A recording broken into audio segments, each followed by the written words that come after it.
as this is our final, can you believe this? Our final scheduled meeting of President Obama's Export Council.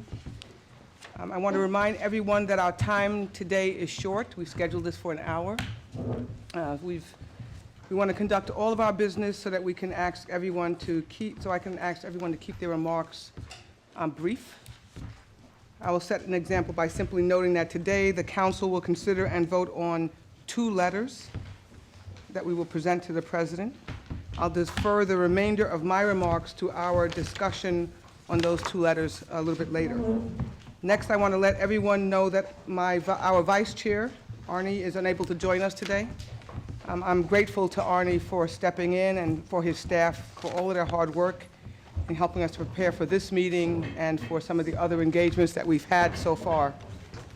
Arnie ordered me to read the following note in his absence. So this is his letter to all of you. So, dear Secretary Pritzker and fellow PEC members, I am sorry I am not able to join you today for our final PEC meeting, but wanted to extend my sincere thanks to all of you for this tremendous experience of serving on the PEC as the Vice Chair. I'm so impressed and pleased with how responsive the administration has been to the reviews of the PEC, and one of the letters today reflects the great progress that has been made and the recommendations that have been acted upon. Secretary Pritzker, thank you for your tenacity and leadership. She'll get an actual copy of the letter, so. And leadership. More remains to be done, and getting TPP passed and XM Bank reauthorized remain priorities for the American business community. So we're committed to supporting the administration's efforts. And to Ursula Burns and the other PEC members, thank you for your partnership. I'm really proud of what we've accomplished together. Warmly from Asia, Arnie. I want to join Arnie in thanking the President for the privilege of his appointment to serve on this council. I know that my colleagues want to express their gratitude as well. Welcome, Secretary. And we are reserving some time at the end of our meeting for those kinds of acknowledgments. Now I'd like to recognize the elected officials who will attend the meeting today, who are attending the meeting today. First, I'd like to recognize David Reichert of Washington, who's joining us today. Is David here? I didn't see him. Yeah. Sheriff. Yeah, coming in. You stuck in there. We had a cab malfunction. So, I want to give you a special shout out because you have been the attendance guru here. I think you've missed only 1 meeting in all the times that we've been here. Yeah, I was on an airplane. Sorry. Thank you. But thank you, Ursula, and thank all of you for your hard work, and appreciate the opportunity to say a few words at this last meeting. I've really enjoyed the opportunity to interact with everyone in the room. It's been a great experience having the President stop in and getting a chance to personally ask him questions, and members of the Cabinet. It's not something that usually members of Congress have the opportunity to do, so I was really proud and pleased when Speaker Boehner assigned me this position. And now as the Trade Subcommittee Chair and working closely with the Ambassador and his team, we have been beating our heads against the wall right now, trying to find a pathway forward for TPP. I have every confidence that we're going to find that pathway forward. Some people have said it's dead. I don't believe it. I know that the Ambassador doesn't believe it, and the President doesn't believe it. And all of you in this room know the hard work that you have ahead, and again, just appreciation for everything that you've done. But remember too the things that we've actually accomplished during our time together, and I can't believe it's almost been 6 years, and none of you have changed a bit. You all look the same to me. And I'm sure you'd say the same about me. Maybe not. But reauthorization of XM Bank, and I know that my colleague Susan Del Bene will comment on that a little bit further. Expansion of the information technology agreement, the passage of the free trade agreements with Korea, Colombia, and Panama. I was fully engaged in that and excited about the progress that we made there, and it's really been a benefit to Washington State, where we both come from. Korea has just really, just in some agricultural products alone, our exports to Korea have more than doubled. So we're excited in Washington State for the opportunity for TPP. And also, in order for us to move forward on TPP, recognizing the accomplishment of getting TPA passed, which was no easy task either. So we recognize there's still some work to do in EXIM Bank. It's got to be fully functional, but I think we're all working on that. And actually, I'm going to be sort of sad to not be a part of this group again. But again, thank you for your kind words, Ursula, and thank you all for your hard work, and I appreciate the opportunity to just comment. Thank you. I'll call out the names and then have some other people talking, and as we'll come back and loop around to everyone later. But thank you, Representative. Thank you. Next, Suzanne Delbeni of Washington. She's also joining us. Thank you. We'll have you. I'll come back around to you. Mayor Buckhorn of Tampa. Is Mayor here? Yeah. How are you? It's good to have you here. He's representing the U.S. Conference of Mayors. And Amy Klobuchar will be here a little bit later. We'll recognize her when she comes in. Thank you for all being here. And a number of the President's top advisors are also with us, and I'd like to welcome, first and foremost, the leader of the Department of Commerce, Penny Pritzker. Thank you for being here. She's become a pretty good friend. Yeah, definitely. Trade Rep Ambassador Mike Froman, also great worker and a great friend. Valerie Jarrett, the Senior Advisor to the President. Jeff Zients, the Director of the National Economic Council. Chris Liu, the Deputy Secretary of Labor. Elizabeth Sherwood Randall, the Deputy Secretary of Energy. Wanda Felton, the Vice Chair and First Vice President of the EXIM Bank of the United States. Lee Zack, the Director of the Trade and Development Agency. I saw her walking in. Eddie Hartley. Elizabeth Littlefield, the President and the CEO of the Overseas Private Investment Corporation. Our thanks to all of you and to the other administration officials around the table for being with us today. Now I'd like to call on Valerie for some opening remarks. Thanks, Ursula, and good morning, everyone. On behalf of the President, I want to welcome you to our final, sadly final, PEC meeting. Having had the opportunity to attend these meetings since day one, I can say to you that it is extraordinary that we've been able to assemble a group of folks from all over the country, state and local elected officials, members of commerce, small, medium, and large businesses, people from both sides of the aisle, all with the single goal of trying to help us move our economy forward and open up markets outside of the United States to hardworking Americans. And the President, who regrets he couldn't be here, asked me to thank you for your service. Each and every one of you is busy, and the fact that you've made time to participate and help us in a whole array of issues that grow our economy is a testament to what's great about America. And so on his behalf, I truly thank you for that. I hasten to add, and I'm glad, Congressman, you brought up TPP, because even though, as the President says, we are in the fourth quarter, really important things happen in the final seconds before the clock runs out. And he is intent on making the absolute best of his remaining time in office, and at the top of his agenda, which we know is so important to each and every one of you and on whom each of you have worked for so long, is of course TPP. And he will continue to do everything from slow jamming the news on Jimmy Fallon to discussing this at a press conference in Singapore and bringing it up every chance he gets. And we'll be having meetings in the coming days with a broader group of leaders to, again, emphasize the importance of this to our country. And we can't thank you enough for the ways in which you have all helped push this forward. It's going to be a tough uphill climb, but you know what? We're used to tough uphill climbs. And we are determined to still try to get it done during his time in office. So I thank you for that. Lots happened in 7.5 years, and you guys have been there for the last 7 with us each and every step of the way. And I think the news that we heard yesterday in the state of the economy is a testament, again, to your hard work, both advising the President, but also those of you who are leaders around the country, what you've done each and every day to grow the economy. And Jeff's going to go into a little bit more detail on that now. So again, I'll start the way I began, which is just to say thank you. We appreciate you. Thank you, Valerie. Now I'll call on Jeff Sines. Thank you, Ursula, and thank you, Valerie. Just as Valerie said, a couple of minutes on the economy. 15 million jobs since 2010. The unemployment rate had gotten as high as 10%. We're now below 5%.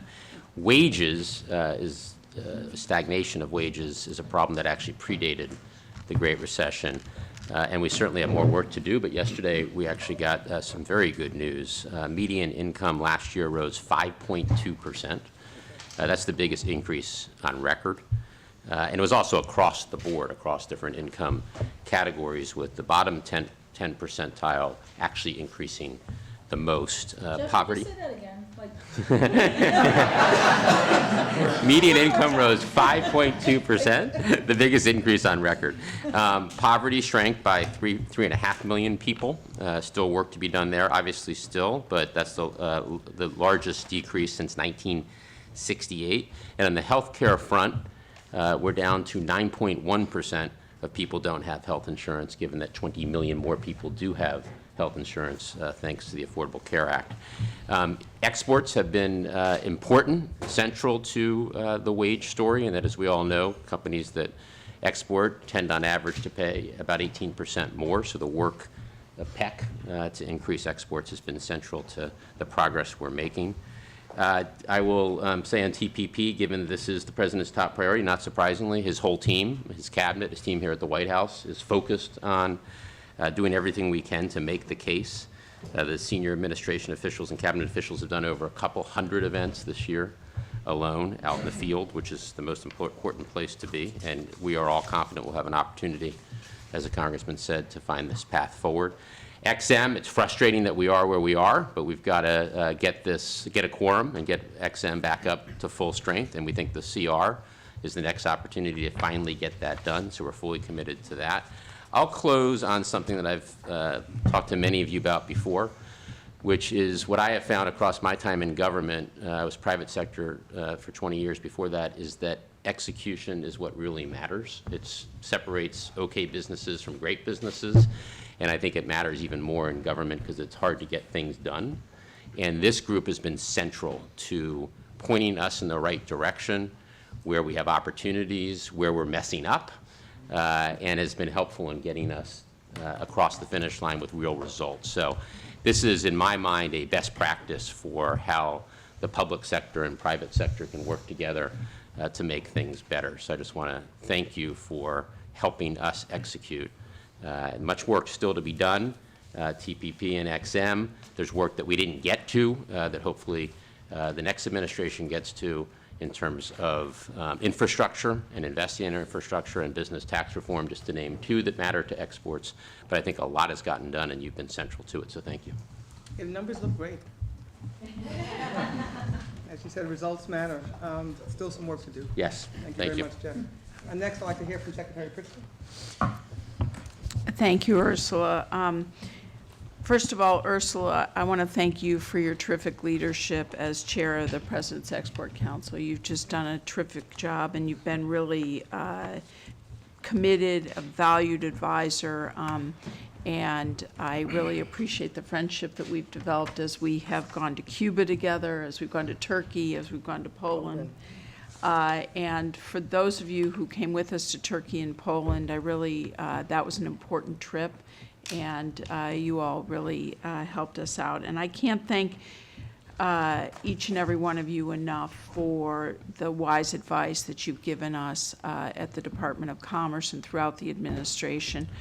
As Jeff said, you really have pointed us in the right direction, but you've also held our feet to the fire in terms of making sure that we all execute along many lines, whether it's the national export strategy or so many of the different initiatives that you've helped us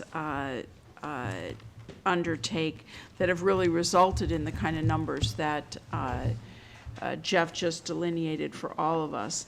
You know, your advice has come to us in the form of 60, a staggering number, 60 letters of recommendation you have given us. You've met 14 times, And your work has guided us in so many different ways. You know, Trade Promotion Authority, you were right there with us. Trade Adjustment Assistance, you were right there with us. Frankly, guiding us to create a much more transparent and efficient export control system has been an enormously important part of the work that you've helped us with.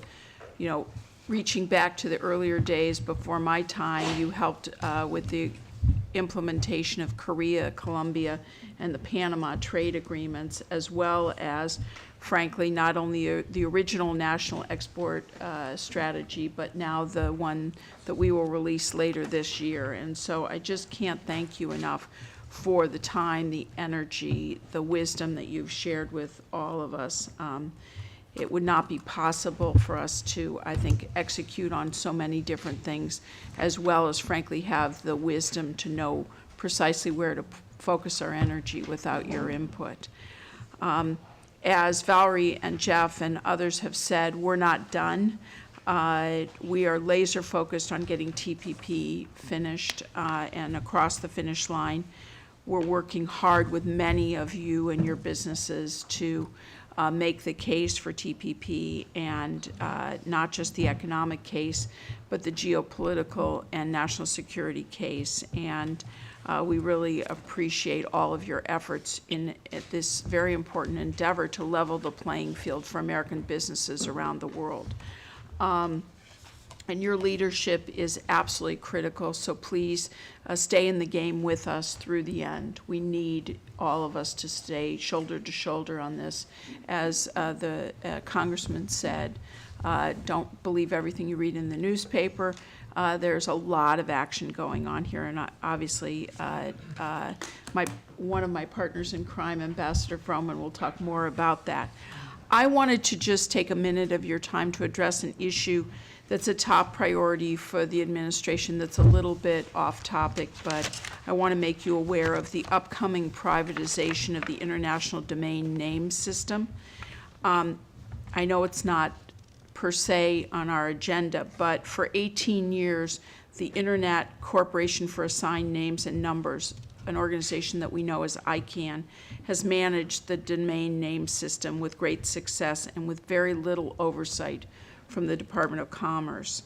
And under that multi-stakeholder approach, Internet stakeholders have driven domain name system standards and policies, and the Internet has flourished. All of you know that. Your businesses depend upon it.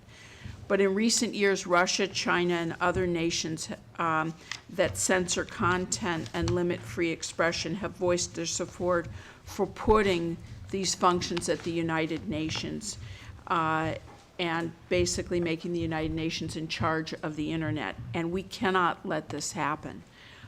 So shifting control to the UN or any intergovernmental body would really make the Internet vulnerable to geopolitical disputes and endless bureaucratic delays.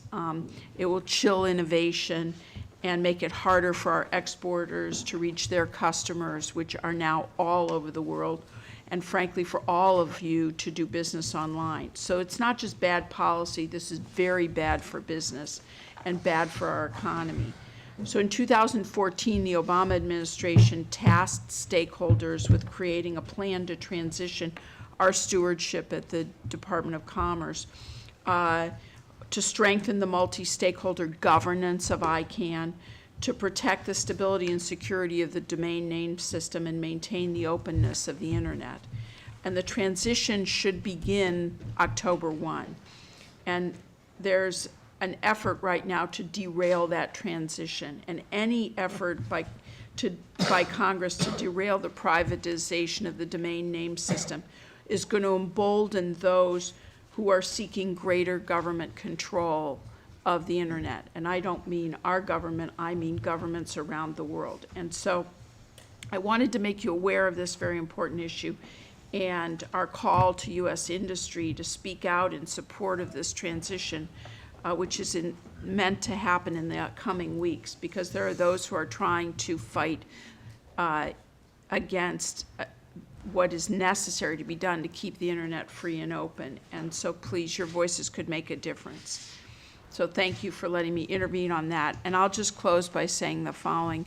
You've left an immeasurable impact over the last 6 years. Your service is extraordinarily valued. You've made our country more competitive.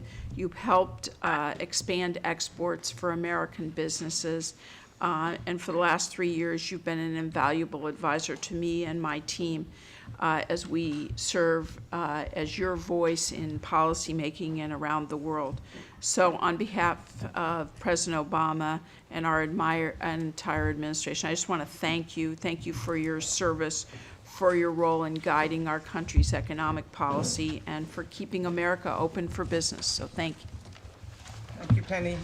I'm going to ask that other representatives from the executive branch defer their comments to later. Now I'd like to recognize the elected officials. We've already heard from Chairman Reichert, so thank you very much for that. Now I'd like to have Representative Del Bene speak. Thank you, Ursula.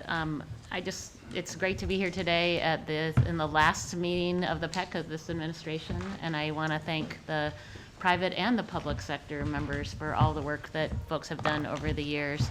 In particular, the subcommittee on workforce readiness and the work that they have done to make sure that we have access to opportunity for all.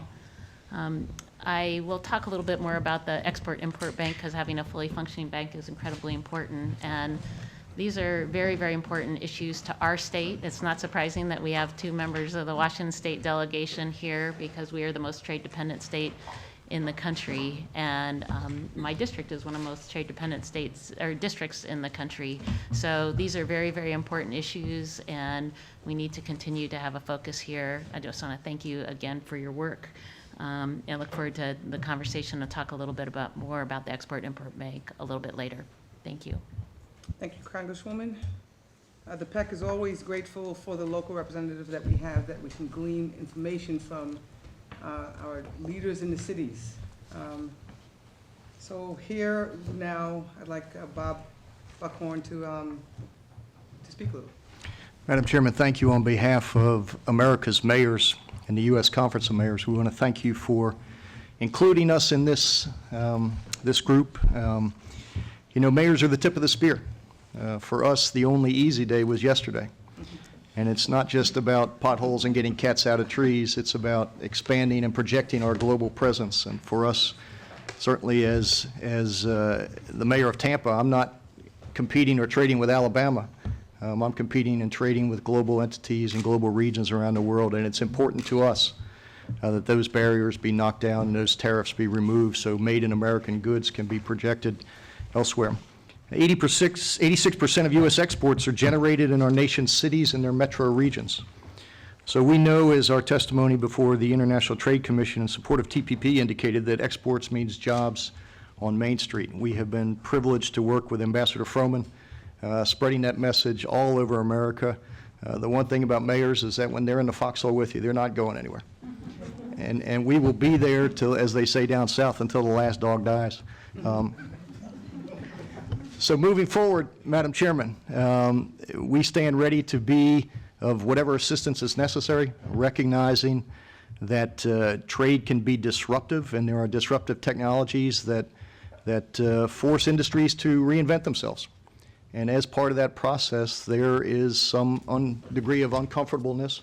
And we also recognize that increasing training opportunities and allowing workers to retool is important. And so as we move forward, as we continue to advocate on behalf of breaking down barriers, we need to also recognize that that has a very real impact at the local level, not because of the trade agreement, but because technologies have changed the way we do business. I would point to the city of Pittsburgh that just last week announced that they are going to be the target for an entire fleet of driverless cars coordinated by Uber. That is a disruptive technology that has changed the transportation industry, and we as a country have to be prepared to deal with that and have to be prepared to help workers retrain and prepare for that next iteration. The U.S. Conference of Mayors stands with you.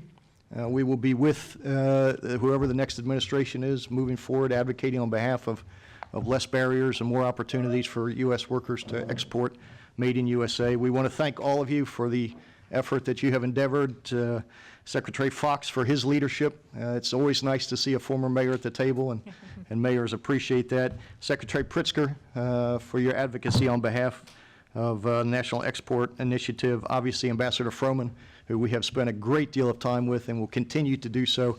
And certainly Mrs. Jarrett, who has always been a friend of mayors and a friend of cities, and certainly this president, who we could not have asked for a better friend as the urban areas continue to take their rightful place. So, Madam Chairman, on behalf of America's mayors, we thank you.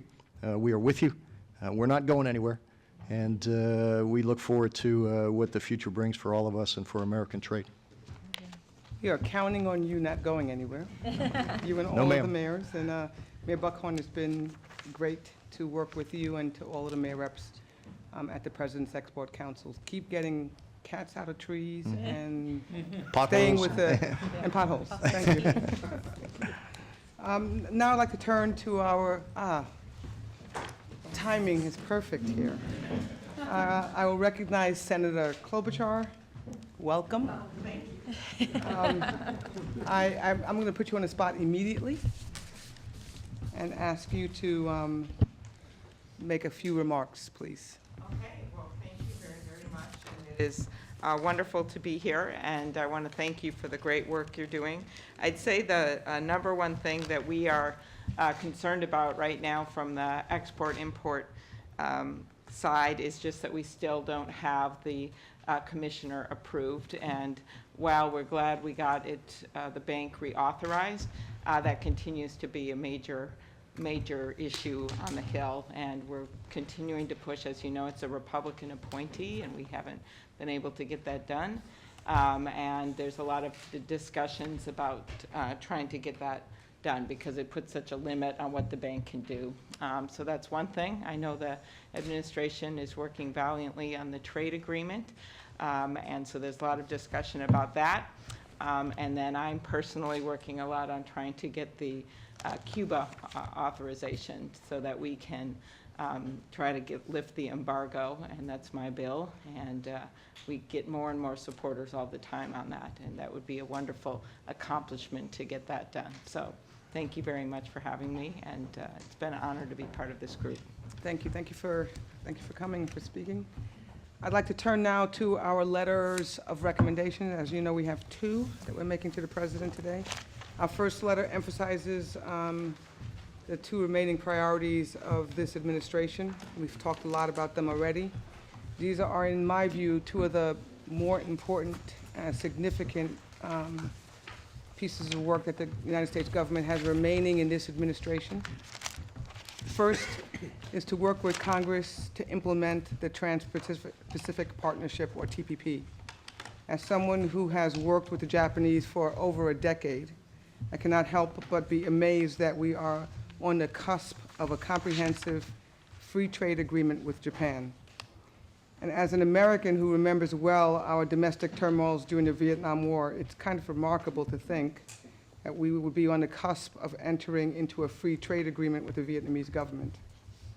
When you stop to consider the entire fabric of trading relationships that would be built among our 12 nations that are a party of TPP, the historic scope and scale of this agreement truly becomes apparent. It is a remarkable achievement, and we simply cannot allow it to slip through our fingers in these last couple of months. The second recommendation is in our first letter is to work with Senate leadership to secure confirmation of the pending nominees to the Board of Directors of the Export-Import Bank of the United States, what you were just speaking about. This council long supported this effort to reauthorize the bank's charter, but as we know, without a voting quorum on the bank's board, the approval process is languishing. There were recently more than 30 transactions held up because the board does not have a voting quorum. And those transactions are reportedly worth over $20 billion, which translates into lost opportunities to support good-paying jobs in the United States. We need XM to ensure a level playing field for American business, and XM needs a quorum in order to provide effective support for U.S. export competitiveness. Now I'll stop here on those 2 points and turn to my colleagues for their remarks regarding this letter in the following order. First, Dave Abney, then I'll move to Ginny, then I'll move to Andrew, if he's still there. Where is Andrew? Ah, there you are. You always sit on that side of the table, I should know that by now. And then fourth to Marilyn Houston from Lockheed. David, will you begin, please? Good morning, and thank you, Ursula, for your leadership on this council and for giving me the chance to comment on this first letter. We believe the single most important step that the U.S. government can take to continue the momentum of the economy and to enhance exports is to pass the Trans-Pacific Partnership this year. We've reached a critical moment in terms of ensuring that we don't miss out on the substantial benefits of this agreement and what it would bring to U.S. businesses trading with the other 11 countries. This administration successfully passed bilateral trade agreements with Colombia, Panama, and South Korea. And while those agreements benefited our customers, the TPP is a whole different level in terms of the opportunities that it will bring to our nation's economy. We at UPS, we go where our customers want to go, and the Asia-Pacific region is drawing a lot of focus. Trading globally is a complicated process. There are barriers, there's confusing rules, redundant paperwork, and high cost. And it's small businesses that really pay the price of these obstacles. So we work with our customers, many of these small customers, every day. We see that they want to sell their products overseas, but may not have the resources or the intellectual knowledge of how to do that. And while we can guide them at UPS, the TPP agreement reduces those obstacles and gives them more incentive to go global thanks to these new market opportunities that it provides. Small businesses are the faces of global trade. But unless we ratify and implement the TPP, all of this economic opportunity could be lost. So we're pleased to say that we're doing all that we can in support of the administration's big push for advancing TPP. But we have to realize that most of the other TPP countries are set to try to get this thing approved this year. We can't be left out. We have to be right there with them. And again, I feel like I'm preaching to the choir. But TPP represents an important symbol of American commitment and leadership in Asia-Pacific area, promoting geopolitical stability and offering positive direction for international relations. This truly is a historic opportunity. And we encourage the administration's cooperation with Congress to ensure passage before the end of your tenure. And really want to thank you for the chance to make those comments. Thank you very much, David. I agree with your points. 11 other guys. We have to be there with them. That's right. Ginny from IBM. So we have first spoke about the importance of TPP.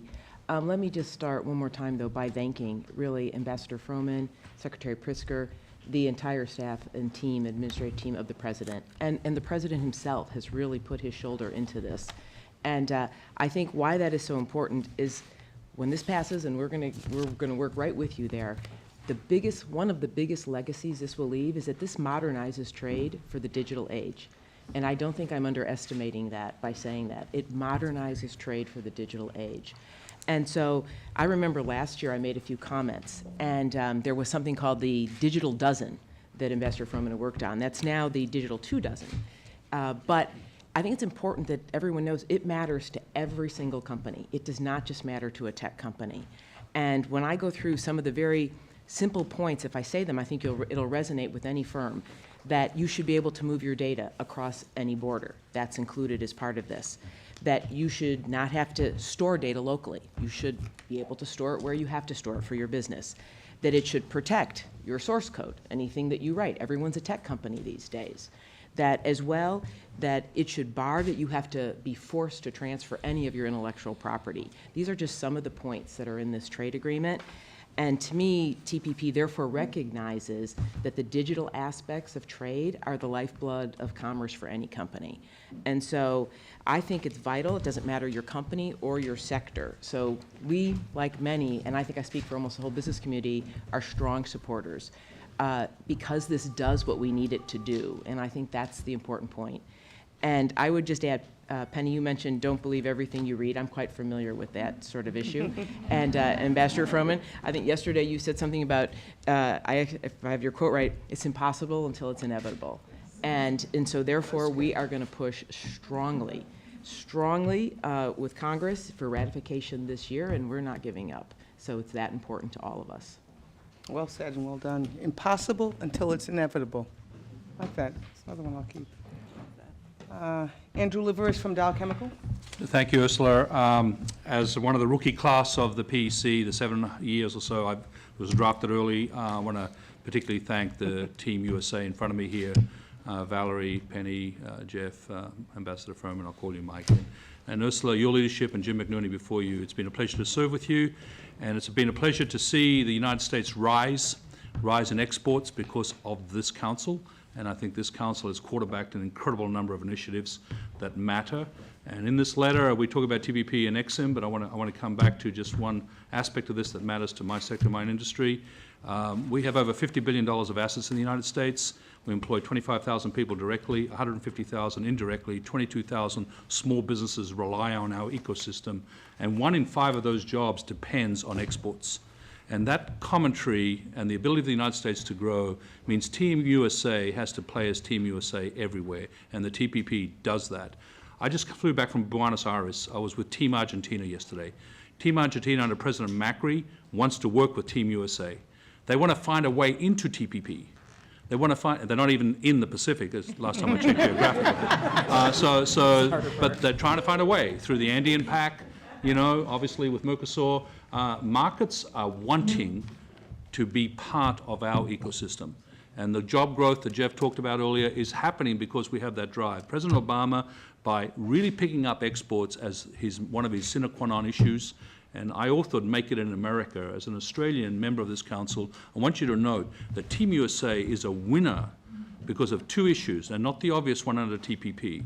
Issue number 1 is tariffs, obviously. In my sector alone, TPP, with those trading partners, will remove 97% of the tariff barriers. But as Ambassador Froman knows, this is not just about that. This is about regulatory standards. This is the highest standard possible being exercised with our trading partners so all of humanity can benefit. It's a big goal. It's every country in the world there wants to cooperate on regulatory standards to enable trade, the non-tariff tariff barriers. We have to enable TPP through this letter as it recommends so we can do whatever all my colleagues have said. But beyond that, the regulatory cooperation councils that it sets up have to function, have to work, which is why the ongoing work of the mayors, the ongoing work of all of the representatives matters here.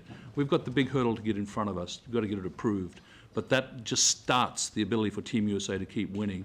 And I thank you again for your leadership. Thank you very much, Andrew. Marilyn Houston from Lockheed Martin.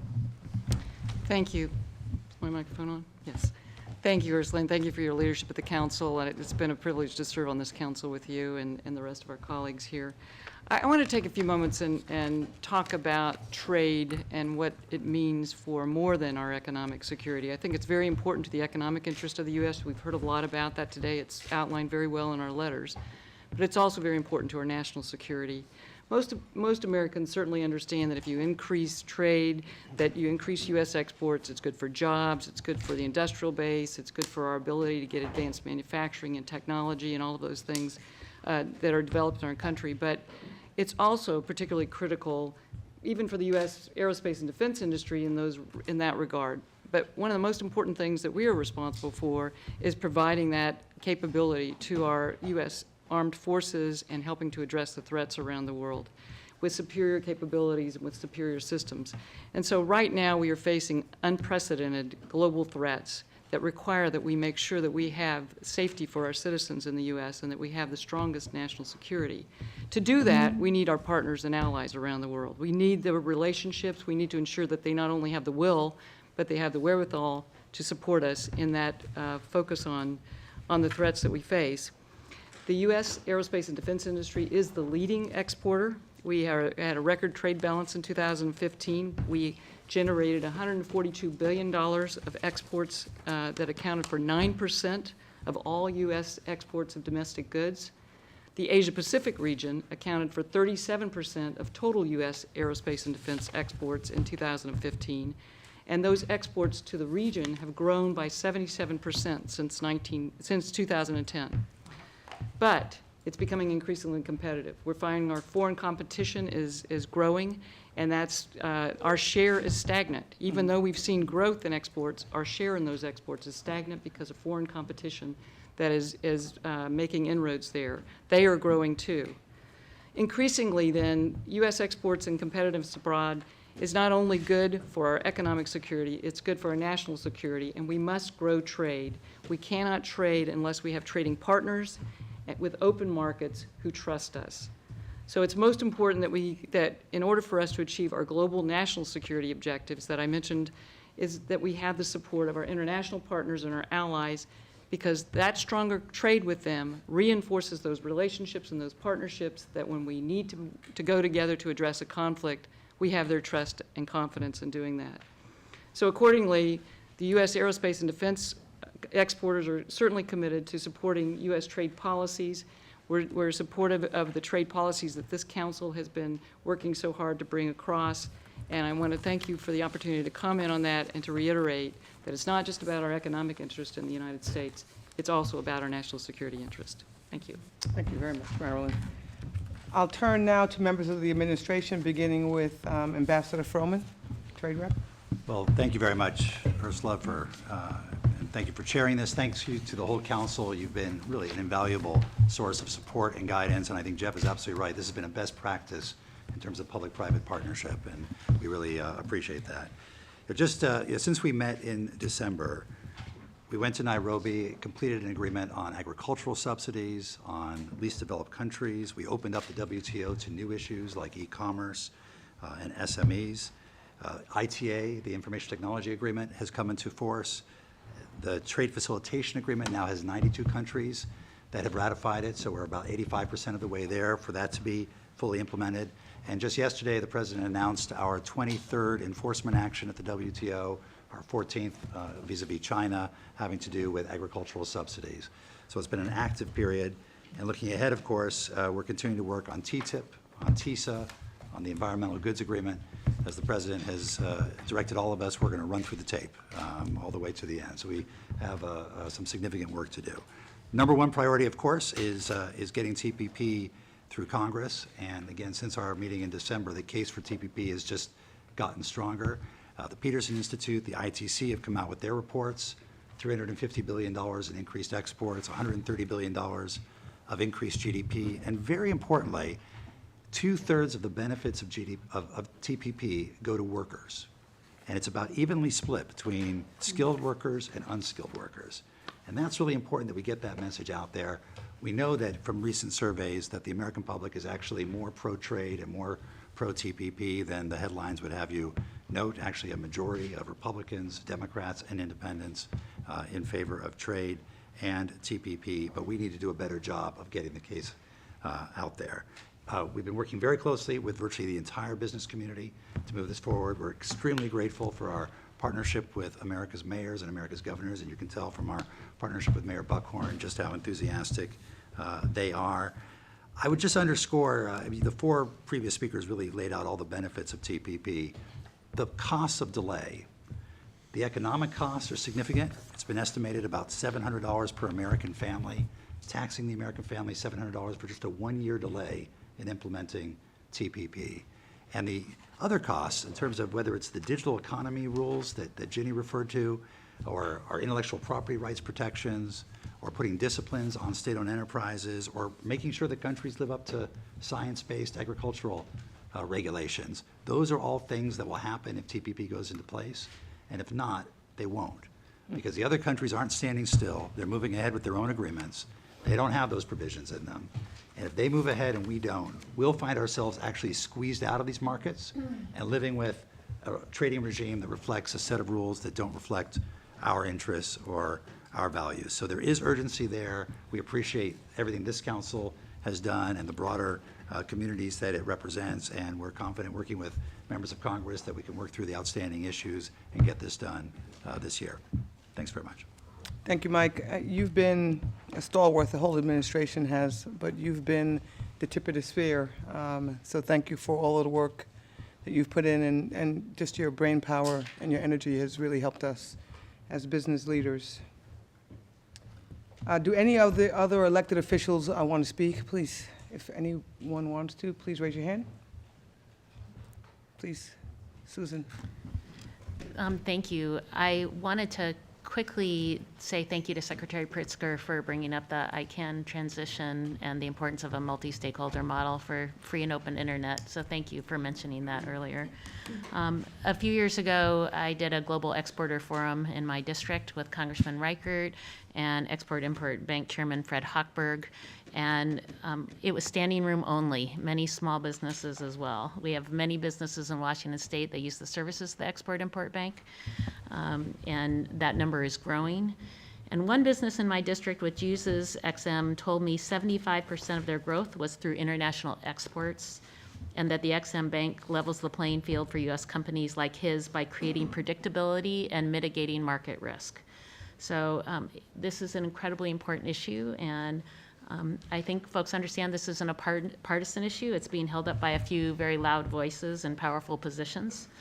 And we know that the expiration hurt hundreds of small and middle market businesses in our state alone, and how critical it was that we reauthorized the Export-Import Bank.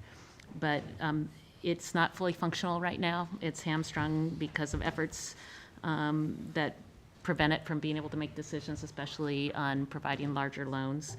And so it's incredibly important that the Senate is finally able to either confirm a nominee so that we have a quorum, or that an upcoming continuing resolution potentially includes changes that would allow the current membership to constitute a quorum. So I encourage everyone to continue to keep this issue top of mind, because we definitely need a fully functional export-import bank. So thank you very much. Madam Chair, there's just one thing I wanted to add, and thank you, that was well said, because I kind of came in abruptly, and I wanted to thank the White House for their incredible work, and especially Secretary Pritzker and Mr. Zients and Ambassador Froman on the steel issue. And I'm not everyone has business in this area, but we've had thousands of workers laid off in northern Minnesota, and now a number of them are coming back because of the administration's aggressive enforcement of some of the steel dumping and adding the tariffs and doing some things that were actually necessary and legal, and it made such a big difference, and we are hopeful as we go forward. But it was such a team effort, and I wanted to thank you on behalf of all the workers in northern Minnesota. Thank you very much, Congresswoman, and thank you, Amy Klobuchar. Oh, please, go ahead, Dave. I feel compelled to at least comment as the chairman of the Trade Committee and working closely with the ambassador. Some might be interested in what's going on in Congress regarding TPP. And although we've all shared the positive news about what we can do, the news that we can deliver, there are some political realities here that we all know are creating this uphill battle for us. And we've been meeting tomorrow, I think, right, Ambassador? Bipartisan meeting tomorrow. Both sides will have an opportunity to share with the ambassador once again what some of the concerns are. The reality is we lost some votes with some of the issues, tobacco being one of those. Those people who voted for TPA are no longer on board with TPP. And there are some others that have fallen off. On the D side, we had 28 votes for TPA. We have 28 still on TPP. They estimate an additional 12 Democrat votes coming forward, but that's not enough. So both parties, both sides, and I know we try to stay non-political in this room, but the reality is there's a lot of political work to do up on the Hill to not only educate members, but to help, and we're working on this, but to help them overcome the issues that they are experiencing and getting feedback from in their own districts. The tobacco issue may be one that we can't resolve, but we are making progress on financial services. We're making great progress on I think on biologics too. We're starting to come to a place where we might find a pathway forward. But I just wanted to really point out the difficulties here, and then just one other comment, if I may, on businesses. We had a meeting with the business community yesterday, the Chairman Brady and I. You're on board, and you get it, and you get not only the economic benefit to your communities, but you also get the geopolitical connection, and the benefit to people who are working in these trade jobs are obvious. But one of the hurdles that we have to overcome, and on the D side especially, one of the hurdles that needs to be overcome are unions who are so opposed to trade agreements that, at least in my opinion, I've met with very few that are on board. And I would ask if this council has any influence on any of those unions to use that to educate those folks on the benefits to their jobs, especially longshoremen, who obviously have a huge role to play in our trade economy. So I just wanted to point those things out. And again, I just really appreciate your leadership, Ursula, and all the hard work of all the members of the PEC. Thank you. Thank you very much. Yes, an uphill battle. Yeah, but we can get it Long one, done. too. I Yep. agree, I agree. We will not take our shoulders away from the grindstone. Thank you. And now I'd like to recognize Lee Zach from US TDA. Where's Lee? Here you go. Thank you very much, Ursula. Thank you very much for your leadership, and I want to thank the members of the PAC for their support. Andrew, I especially want to thank you for your reference to Team USA, because the administration has really focused on having the agencies work together as Team USA. And I have to say, as the agency that's responsible for project planning for infrastructure projects around the world, we clearly have seen the results of us working together. And we've moved from, for every dollar we program, from $1 to $35 in exports to $1 to 74. But we can only do that if we're at full strength. And without Exim Bank being at full strength, the team is not at full strength.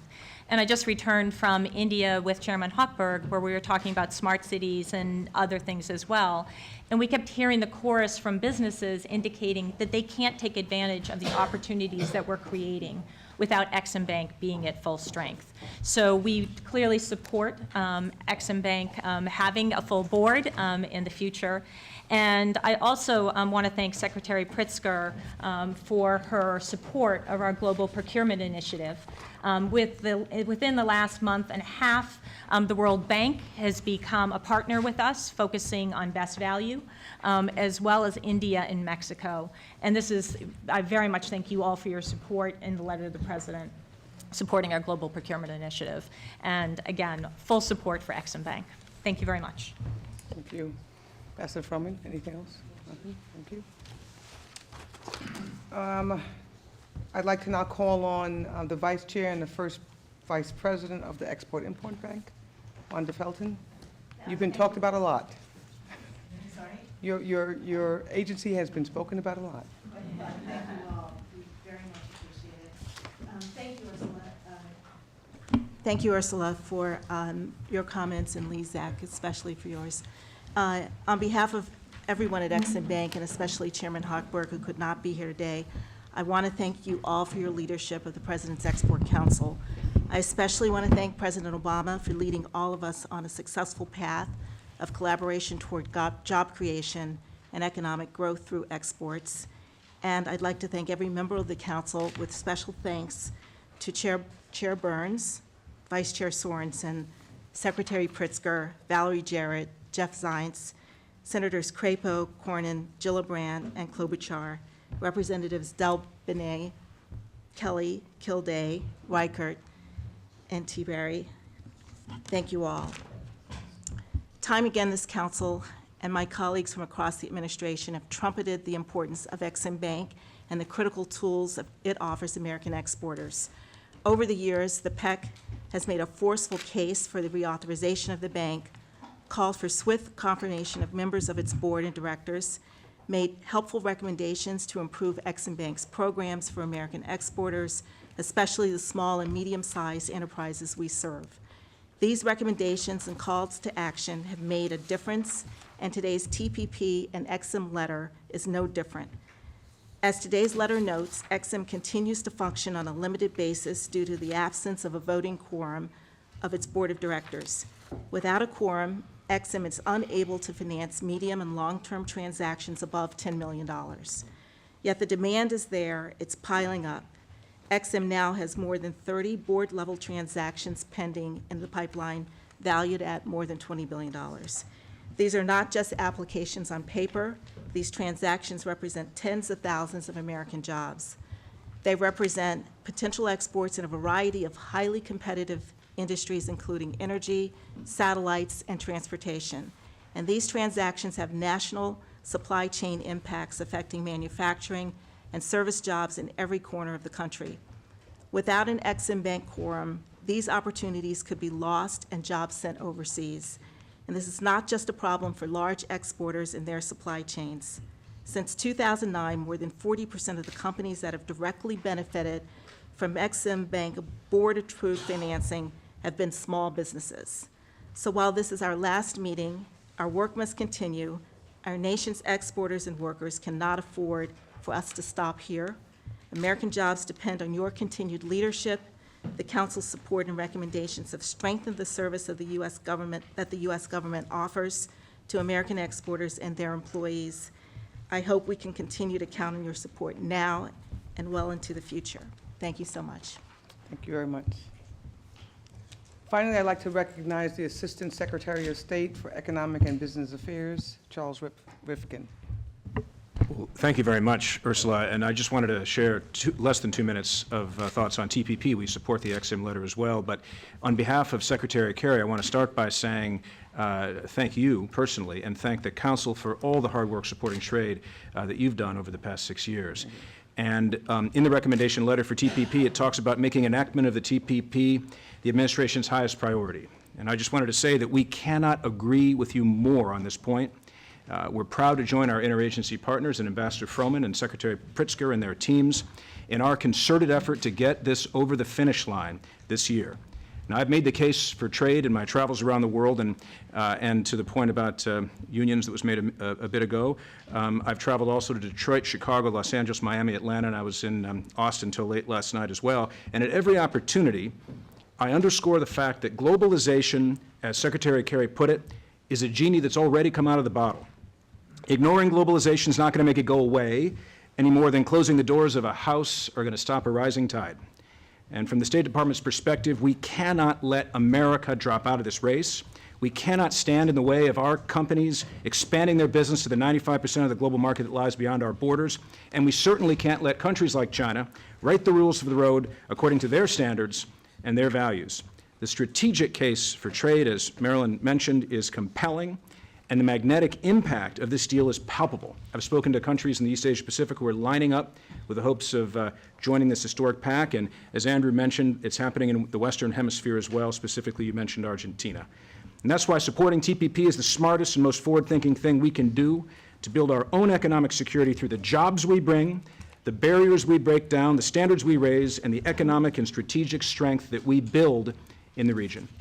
And with that, I just want to thank the PEC again for its unflagging support of the U.S. trade policy to advance the liberalization and the expansions of our trading relationships around the world. Thank you very much. Assistant Secretary Rifkin, very well said.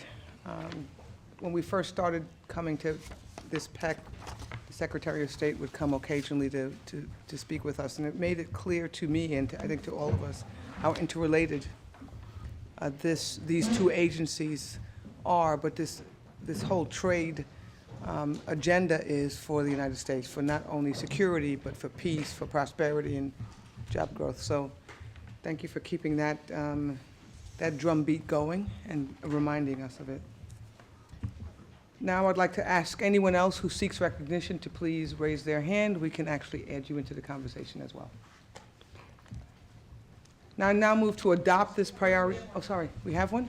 No, we'll wait. I'm going to get to you later, don't worry. I now move to adopt this letter of priority recommendations to the president. Is there a second? Second. Are there any objections to this priority recommendation letter? Hearing none, I propose a vote to adopt this letter. All in favor, please say aye. Aye. Wonderful. Any nays? The council's letter is adopted unanimously. I want to move on to the discussion of PEC letter number 2. Our second letter summarizes some of the important achievements that resulted from recommendations offered by the council's subcommittees over the last 6 years. This letter also identifies some forward-looking priorities for promoting export-led economic growth in the United States. I'll turn to Andrew Liveris from Dow to lead the discussion on global competitiveness. Andrew? Thank you, Ursula. I was chair of the Global Competitiveness Subcommittee, honored that we have so many things we have to recognize, and for the good of the order and the fact that this is the last meeting, I think we should say them all. The 3 FTAs, I think we've forgotten maybe that this was the beginning, Ambassador Froman, Colombia, South Korea, Panama. I mean, that was an incredible start to a very pro-trade agenda for not just the PEC, but of course the administration and Congress. Securing Trade Promotion Authority was incredible work, putting it all together so that we could all see the benefit of allowing the government to embark on new agreements, set the platform. Reinvigorating the WTO to allow plurilateral agreements.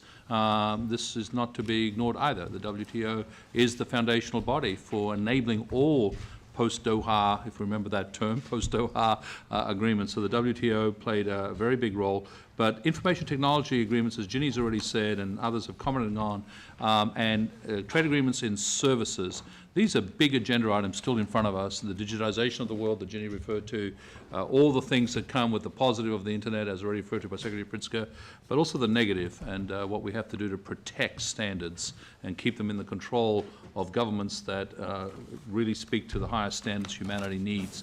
This was a very big beginning. Securing a trade facilitation agreement.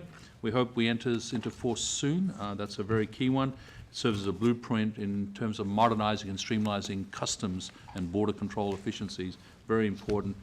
And then, of course, the significant breaking of ground. I never thought I'd see it in my career lifetime that we would begin negotiations with the European Union.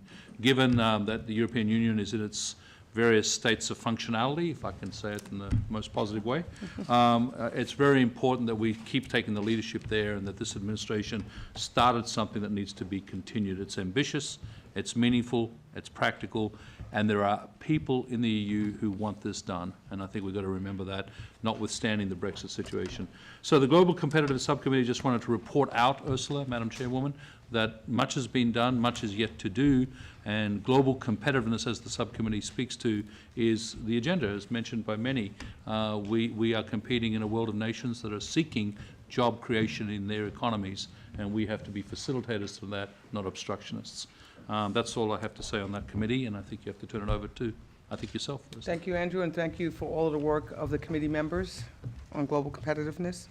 Next, our letter highlights the work of the Manufacturing Services and Agriculture Subcommittee. The second acknowledges the administration's success in significantly reducing visa wait times, as well as the administration's focus in leading negotiations to expand product coverage under the Information Technology Agreement to a successful conclusion. They are each significant achievements. Next, we have a section from the SME Business Engagement Subcommittee. I'll turn to Jean Hale from GNC Equipment Corporation to lead, and then I'll turn to Vanessa Kaiches from Columbia Green, who also wants to comment. So, Jean first. Thank you. Good morning, Chairwoman Burns, and to all my PEC members. It has truly been an honor to serve the president with each of you.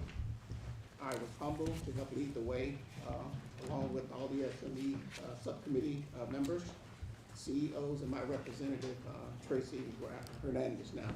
She's recently married, so to shed light on the most important and pressing needs of small and disadvantaged businesses in America.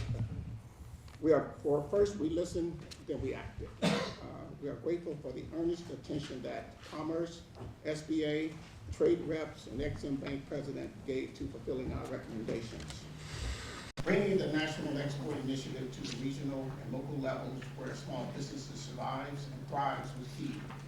We commend the Commerce Department for its efforts in making that a priority, and today, more than 24 major municipalities now boast integrated export and inbound investment plans for maximizing their participation in global commerce.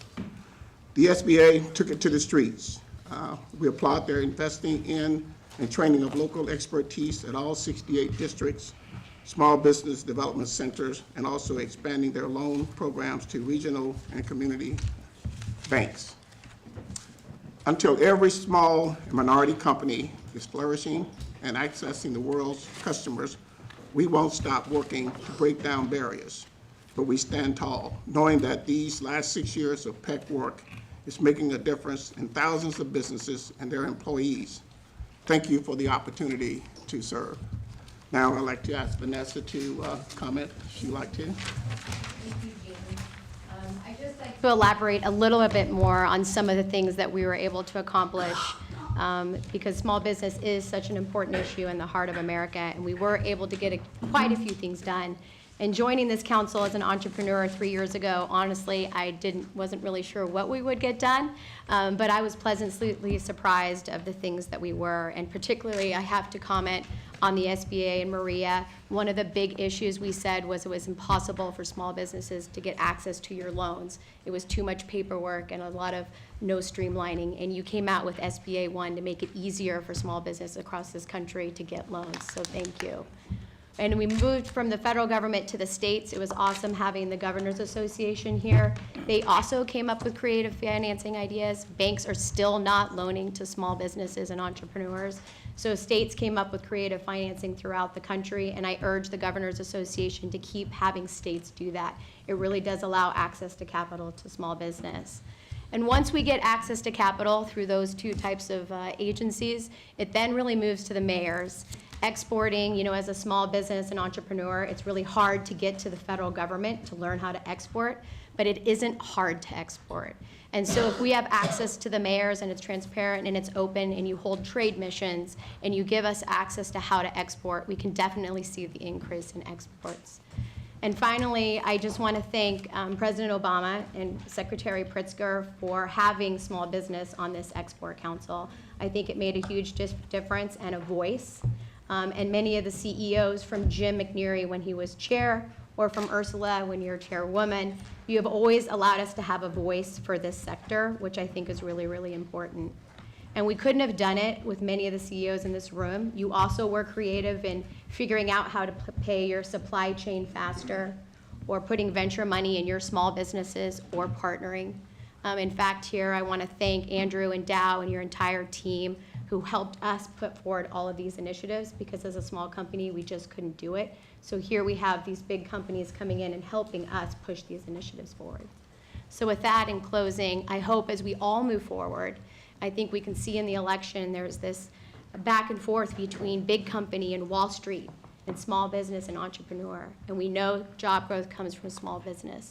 So I urge us all to continue to take a look at how we grow entrepreneurism, innovation, and job growth, because that is the heart of America. And thank you again for letting me serve on this council. It was a true honor working with all of you. Thank you. Vanessa, you continue to impress. So thank you very much, and thank you, Jean, for your comments. I'm going to ask all forward speakers to make their remarks brief, because I think we're going to get kicked out of this room at some point. The next section is from our Trade Promotion and Advocacy Subcommittee. I'll turn it to David for his brief remarks here, and then to Andres if he has something to say as well. Thank you. Okay. So as chair of the Trade Promotion and Advocacy Subcommittee, I want to highlight just a couple of matters that are critical to increasing U.S. exports. First is the World Trade Organization's Trade Facilitation Agreement. TFA is the first new multilateral trade agreement in the WTO's history. And they gained, excuse me just a minute. and a game changer for customs standards worldwide. It has the potential to increase global merchandise exports by up to $1 trillion. We'll try it one more time. Here we go. We applaud the administration for its leadership in successfully concluding negotiations. As of today, 92 of 110 countries have ratified the TFA for agreement to enter into force.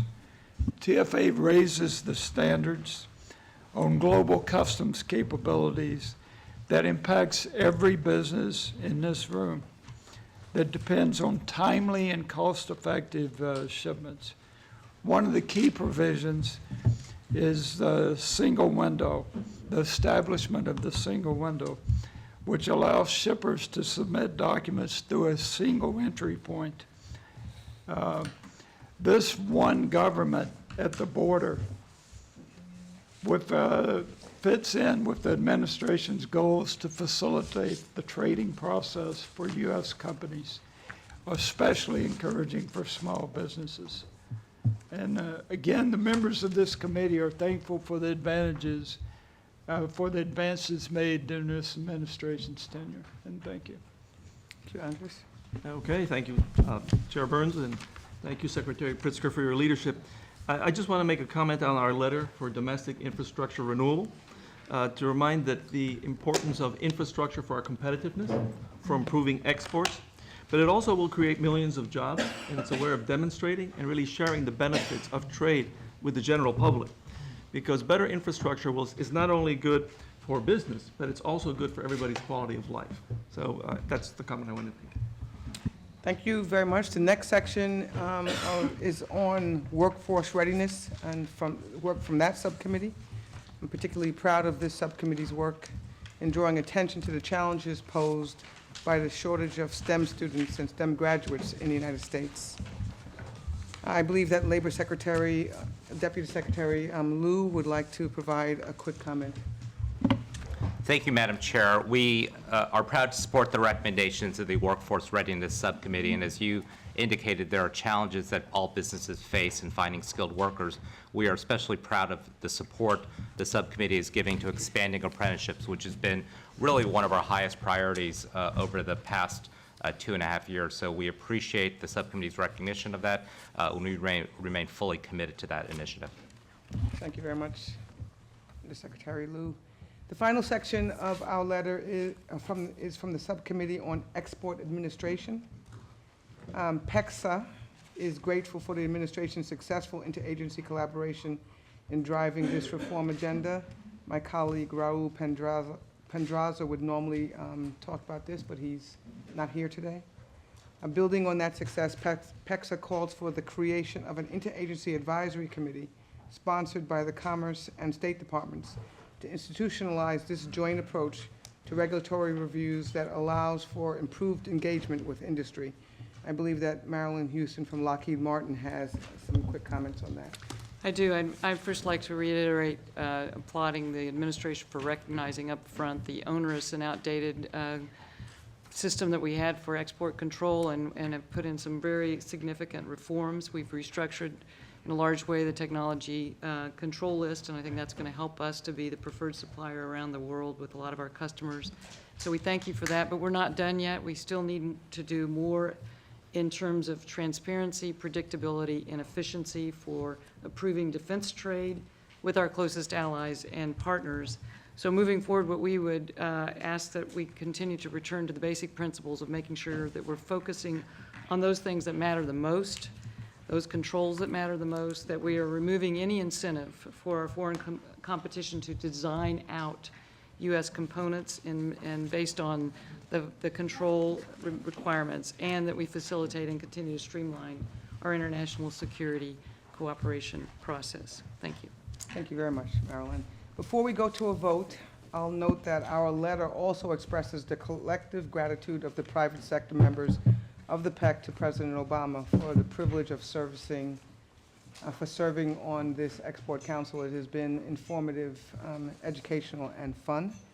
And I think we've been able to form a bond that should help business at least, and I hope government as well, move forward in a more expeditious way.